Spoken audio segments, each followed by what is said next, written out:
aflame. All the peoples of the United Nations are fighting the savage enemies of freedom. In many lands, towns are ravaged, countrysides laid waste by ruthless Axis hordes. Farms, cattle, and crops have been destroyed. Ruin, destitution, hunger stalk the helpless victims of the cruel aggressor. But in their darkest hour comes a light of hope, a light that must grow stronger and will grow stronger. It is the hope of American agriculture. Though this nation must fight to keep invaders from its own shores, its farmlands are abundant, greater even than the areas of Norway, Sweden, Denmark, Spain, Portugal, France, Switzerland, Great Britain, Poland, Czechoslovakia, Belgium, Holland, Yugoslavia, and Greece. And spread over this vast land are the farmers, their wives and their children. 30 million, twice as many as the Axis has soldiers. Grim farmers with sleeves rolled up, ready for sacrifices. These embattled farmers are armed.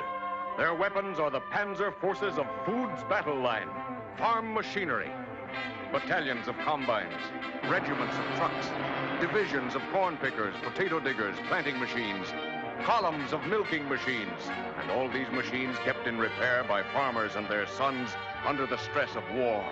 These farmers pouring out bumper crops to fill many a bare cupboard. The farmer with his wheat crop for this year, 52,800,000,000 pounds of wheat.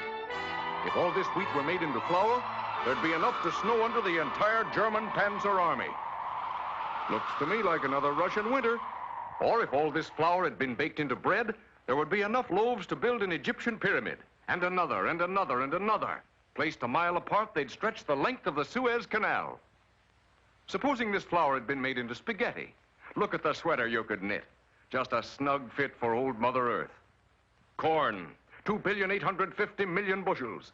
If all this were grown into one huge ear, it would make a bridge from London to the Black Sea. And that hangs right over your head, Adolf. Soybeans, 160 million bushels. Ground into flour, it would make a loaf that would fill Red Square in Moscow. And it has double the nutritive value of meat. Potatoes, 30 billion pounds, just about twice as high as the Rock of Gibraltar. Some potatoes.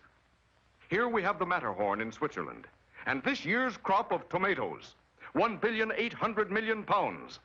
Vegetables, all kinds of them. There'd be enough to cover the wall of China, 1 billion bushels of them. Yes, and we're producing vitamins and food concentrates packed with enough power to bowl over the Axis nation. That was vitamin X, boys, just to mark the spot.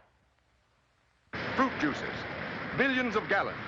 If pressed from our fruit crop of 35 billion pounds, there would be enough to keep old faithful Geyser gushing for nearly 4 months. Or if all the fruit were made into one enormous pie, it would measure 25 miles in diameter. My, what a time a pie thrower could have with that. Milk, 125 billion pounds of it. If all this flowed over Niagara Falls in a steady stream, it would generate enough electricity to light every factory in New York for 1 hour. And besides, we'd have enough to give our children free milk with school lunches. Or should we turn this milk into butter, war-flooded fields of Holland could be reclaimed by dikes it would build. And if made into cheese, it would make a piece equivalent to this much of the moon. Just imagine a fire made from 4 volcanoes the size of Vesuvius, and a griddle 500 square miles in area. That's what it would take to broil the 30 billion pounds of meat American farms are producing. This little girl, grown plump on a diet of our 11 billion pounds of fats and oils, would outweigh 100 super dreadnoughts. And what's more, she'd black out all of Berlin. American hens are busy, too, laying 50 billion eggs. If all these were made into one huge fried egg, it would cover all the United States and Canada. And don't forget, we have enough bacon to go around it. And here come the pigs, 100 million strong. Just think of it. 2 pigs for every person in Great Britain and Ireland combined. Who's afraid of the big bad wolf? Not the farmer of the United States who works and sacrifices to fill the holds of victory ships. Ships turned out by men and women working night and day. Ships that must be fought through dark oceans where submarines lurk. Ships guarded by aircraft, more and more of them. Ships protected by the blasting fire of men of war.